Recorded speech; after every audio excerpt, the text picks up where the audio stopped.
একটা ইঁদুর এক কৃষকের বাড়িতে গর্ত করে সেই গর্তের মধ্যে বসবাস করত। একদিন সেই ইঁদুর দেখতে পেল সেই কৃষক বাজার থেকে একটি ব্যাগে করে একটি ইঁদুর মারার ফাঁদ নিয়ে এসেছে। সেই কৃষকের বাড়িতে আবার একটা কবুতর, একটা মুরগি আর একটা ছাগল ছিল। সেই ইঁদুর সর্বপ্রথম কবুতরের কাছে গিয়ে বলল, ভাই কবুতর, আজকে তো তোমার মালিক ইঁদুর মারার একটা ফাঁদ নিয়ে এসেছে। ইঁদুরের এই কথা শুনে কবুতর বলল, তাতে আমার কি? ওই ফাঁদ তো আমাকে মারার জন্য আনেনি, এনেছে তোমাকে মারার জন্য।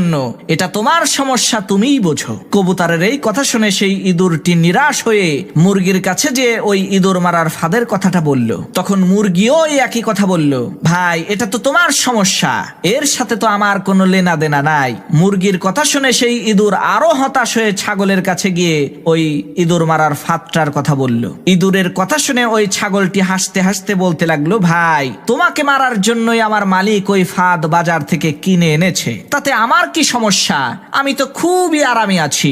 সবার কথা শুনে ওই ইঁদুরটি হতাশ হয়ে কৃষকের বাড়ি থেকে চলে গেল।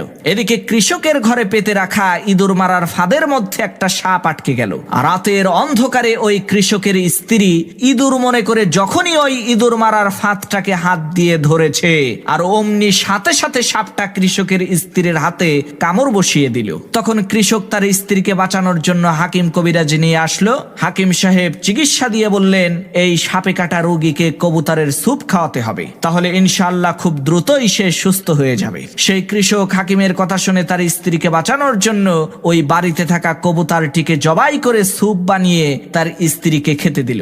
এদিকে তার স্ত্রীর অসুস্থতার কথা শুনে আত্মীয় স্বজনেরা তাকে দেখতে আসলো। তখন ওই কৃষক বাড়িতে থাকা ওই মুরগিটাকে জবাই করে গোশত রান্না করে বাড়িতে আসা মেহমানদেরকে আপ্যায়ন করলো। আল্লাহর কি কুদরত! কিছুদিন পর ওই কৃষকের স্ত্রী সুস্থ হয়ে গেল, যার কারণে ওই কৃষক আনন্দিত হয়ে তার বাড়িতে থাকা ওই ছাগলটাকে জবাই করে এলাকার লোকজনদেরকে দাওয়াত করে খাওয়ালো। প্রিয় ভাইরা আমার, আজকে আমাদের ফিলিস্তিনের মুসলমান ভাইদের বিপদ দেখে যদি আমরা হাসি ঠাট্টা করি, তাদের ব্যথায় যদি আমরা ব্যথিত না হই, তাহলে খুব শীঘ্রই আল্লাহ তাআলা আমাদের ওই মুসলমান ভাইদেরকে ইঁদুরের মতো দূরে কোথাও সরিয়ে নিয়ে যাবে, আর তাদের বিপদকে আমাদের উপরে চাপিয়ে দিয়ে আমাদেরকে কবুতরের স্যুপ বানিয়ে